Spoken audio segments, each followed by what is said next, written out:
not working on it, and then it just spirals down. It just gets into a rut. So I just have a short talk, and then that card in the back, there's a marriage reality checklist. I would suggest you discuss that with your partner. Ben, sorry, pause, because we're also doing.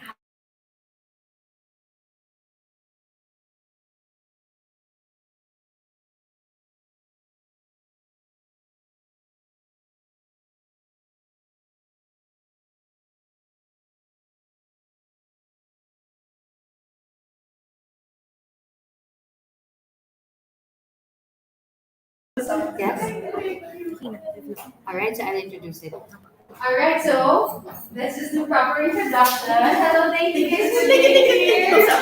We're so happy that you have taken the time out. Of course, congratulations to all of you engaged couples. Couples here, couple, yes. For those of you who are by yourself, it's okay. We are with you. Don't feel alone, all right? And to all of our students who are watching in our hybrid, so guys, we're also online. So people who are in other countries are also going to watch, whether they're watching live or watching on replay, they will definitely learn from this session. So this is our second session, guys. So at the beginning, we had the session on I'm engaged, what's next? So if you missed it, you can watch the replay inside AirMeet, okay? So that's why, please make sure you download AirMeet. Do you have it? Who has AirMeet in the phone? Not yet? Okay, yes, good, okay. So please make sure you download the AirMeet app. Who's in the WhatsApp group? Yes, perfect. Okay, so if you're not in the WhatsApp group, you can go to the registration. We'll make sure you're inside the WhatsApp group because that's where we have the link there. Okay, so that all of the sessions are full of golden nuggets, and you would want to watch it on replay, especially this session. Yeah. So our next speaker, guys, for all of you who are watching as well, is from a wonderful and seasoned person in the wedding industry. Yes. She's not a wedding supplier, but she is always around wedding suppliers and has been around a lot of couples over the years. So talagang lots of wisdom to share. So I'm so excited, and I'm sure the wowies out there are excited as well. So without further ado, let's give a round of applause to Miss Ben. Thank you. Okay, I said Joanna, I run Weddings at Work. Weddings at Work has been online since 1999. Hello, online people. Okay, so why I'm doing this is because aside from Weddings at Work, that's been 22 years old. So we have another group called Newlyweds at Work. So it's now that's also 22 years old. So imagine we have kids that's 22 years and above. So I have a very, very intimate relationship with my members, and I am privy to a lot of the problems of the couples. And what's surprising is we are very social people, but even our closest friends are the last to know when the marriage is in trouble.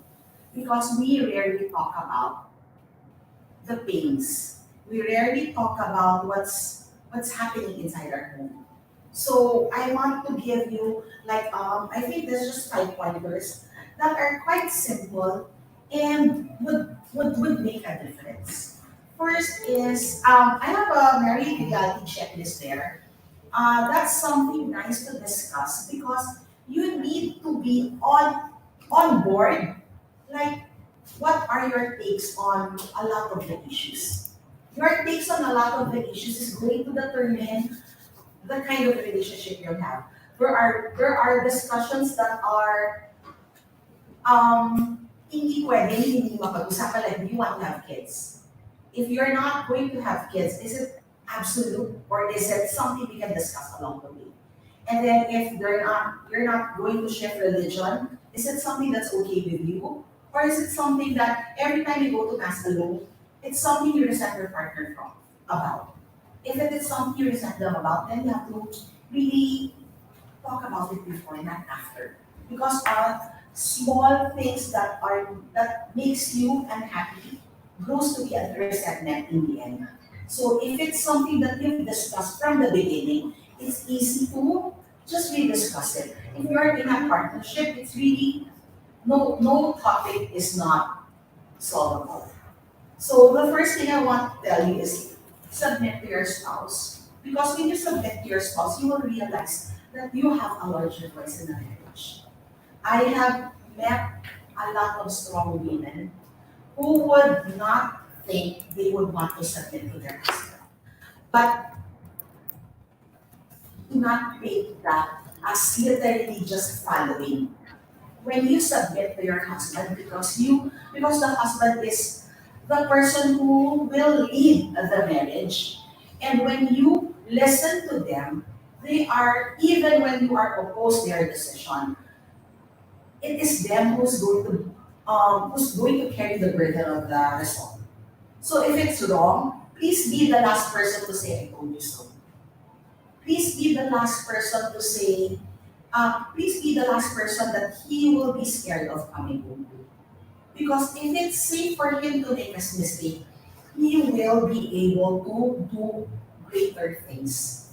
And when he gets to do greater things with your total support, you don't have to always agree to what they would want to do. But if they have your support, they will listen to you more. That is a very, very important advice because I have seen so many strong women trying to make their voice very loud and they don't listen anymore. And the very day na they start listening, he got so surprised na the husband who doesn't usually give in, just gives in and then gives them much more than they used to. What they usually do. As in, do not forget that. So parang, do not take it as so literal that everything, oo lang. Parang, no. You will say your piece, you will explain your side of the situation. Like, I really don't agree to that decision because this is what I think, but ultimately, it's your one who's going to decide. Pag nag-decide na siya, kayo rin magbe-benefit, whether tama or mali. Pero, remember, do not be unforgiving, especially if you're right. Because if you're right, like nobody's perfect. You will bound to make mistakes in the future. And when you make a mistake, you also want to be given that latitude. So you give it to your husband, so that you will also be given that. Do not fear that when you submit, you will be less of that strong woman that you are. You will be because you gave it voluntarily. And then next, when you are in a fight, please do not remember it's the action that you do not like. It's not the person. So when you are trying to express your feeling, remember this formula. When you do X, you talk to your husband or your partner, the husband talks to the wife. When you do X, in situation Y, I feel Z. Because when you do it that way, the person you're talking to, either the husband or the wife, doesn't feel like that. It feels like this is how I felt in this situation. It has nothing to do with you. I'm not saying you are rude to me. I'm just saying when you increase your voice, when you spoke loud to me in front of so many people, I felt embarrassed. So it is the act that we're talking about, not the person. Because usually when we are in a fight, we generalize the person. You're always so rude to me. You're always so ganyan to me. And when you talk about the person will definitely be defensive.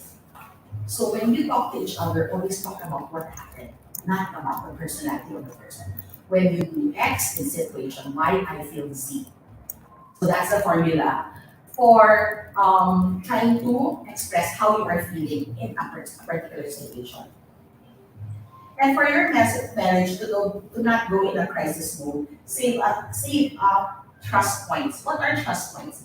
When things are good, you keep doing things that will make the other person feel special. This goes both ways. What does it mean? Like on your way home, you know he likes Starbucks. You buy him Starbucks every now and then. Why? No reason, just because you want to make him happy. He wants to make you happy. Or even during a fight, and then you went down, or you went to the kitchen to grab yourself a cup of water. You grab your partner also a cup of water. Why? Maybe they're also thirsty. You're thinking about them. That is increasing your trust. It's like investing in the relationship because when the trust is high and you do something that hurts the other person, You will no, no, no, no. I'm sure that this person loves me because he does so many things. So you're investing a lot so that your trust goes high. And when the trust is high, you don't, because if you're not sure where you are in the relationship, it's so easy to doubt. Oh, maybe I'm not important. Maybe I am not the priority. But when you are very, very careful in making sure that the relationship is, the person is important, then that trust goes up. Do you know the ratio of doing good and positive and negative in a marriage? It has to be one negative, five positive for it to not feel negative. So you try to remember, like when you complain or criticize, even if you say five good things and then five criticism, it feels toxic. The ratio is 1:5. The trust I'm talking about adds up to the five. So when things are good, do a lot of those good things because when things are bad, this is where the relationship will get the foundation from. So scary, but the ratio is just 1:5. If you want to know more about it, listen, Google John Gottman in YouTube. John Gottman and Esther Perel. They are the relationship people who talks about the reality of the relationship and super nice. Okay. Next is when you are in an argument, do not go into, do not be excited to go into a battle. Like what happens is your partner is talking, and then out of five sentences, there's one that you want to disagree with. You're excited to, you are very excited to present your defense. You are not listening anymore. So if you do not listen, you will not hear the gist of it. So you always, when that happens, you remind yourself, do you want to be right or do you want to be married? Because if you want to be married, you have to listen. And forgiving, giving in is not going to make you. It's like when I talk to brides, usually I talk to the wife. Why am I the one giving in when he's the one who's speaking he loves me? Because I'm talking to you. You cannot control anybody but yourself. So I can only control you, and you can only control yourself.